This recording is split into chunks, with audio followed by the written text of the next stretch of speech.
Hello guys, hope you're doing well today. Coming at you with the next excerpt of my first novel in a series, Black and White Odyssey of Eden, continuing where I left off. So let's have at it. Even if this guy is somehow different, why in the hell do I think he won't just take my inventions and hide them away?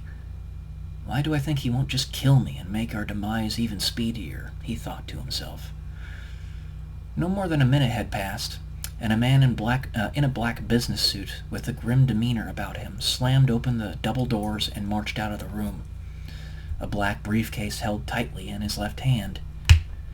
He glanced quickly at the scientist before vanishing from sight. The scientist saw, through the swinging of the double doors, a heavy-set man in formal military attire, sitting atop a large mahogany desk, with his head in his left hand in what looked like to be a jaded state. As the doors closed, the receptionist's head perked up as she said, "Sir, General Donnelly will see you now." He quickly stood up, sweat beginning to bead on his forehead as his hands grew colder, and walked through the double doors. He gazed upon the man, a towering figure well over 6 feet tall. The scientist himself was not a tiny man, over 6 feet himself, but this man made him feel diminutive. "Well," said the general. "Speak up, young man. I don't have all day." His eyes appeared to be red with exhaustion, his cheeks redder with frustration. "General, I come to you desperate, with no other options. I have discovered something terrible, something beyond comprehension, beyond words, but I have no means by which to do anything about it. I have no material, no wealth, no clout." The scientist let out a cynical laugh. "I barely had enough money to buy myself a decent meal this morning." The general's expression seemed unmoved, growing ever less patient. "I have discovered something, sir. Something that I need to show you. I need your help. The whole of our species needs your help." "Seems a bit heavy-handed, son," the general said, noticeably amused by the scientist's assertion. "I know it seems like a lot, but I'm serious, sir." "Son, do you know what I was just told? Do you know the dire straits we're in right now as a society?" The scientist looked about the general in shock. "Guess it doesn't matter anymore. Doesn't matter who I tell. Doesn't matter what I do.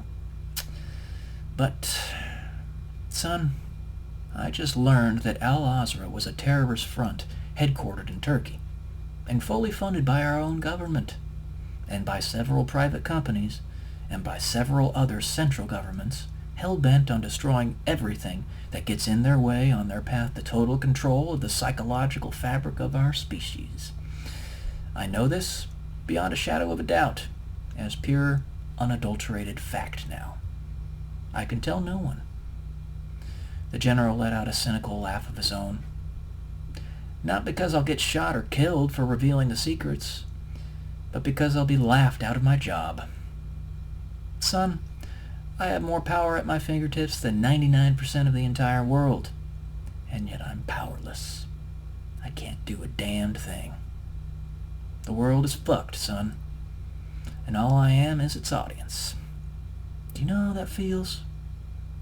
The general's tone was one of indignation, helplessness, in the face of an unstoppable inertia. The scientist looked up at the general as tears began streaming down his face. The general was aghast that a grown man in his presence was crying so uncontrollably. "Yes, General. Yes, I do." The general's expression went from one of disgust to one of shock. He walked behind his desk, sat down in his chair, and said in a calm, even tone, "All right, son. What is it you want to show me?" The scientist placed the metal box on the general's desk, and with elegantly gentle movements lifted a latch on the top of it, causing the upper half to break in two, connected to hinges to the bottom portion. So basically it opened like this, right? It revealed a donut-shaped object that appeared to be comprised of two finely balanced cylinders crudely welded together. Sorry, I was looking at something. General, our time is short.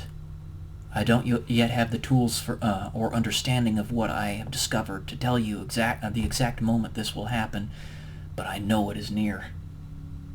That's it for this section. I'll come at you with the next one later. Love y'all. Peace.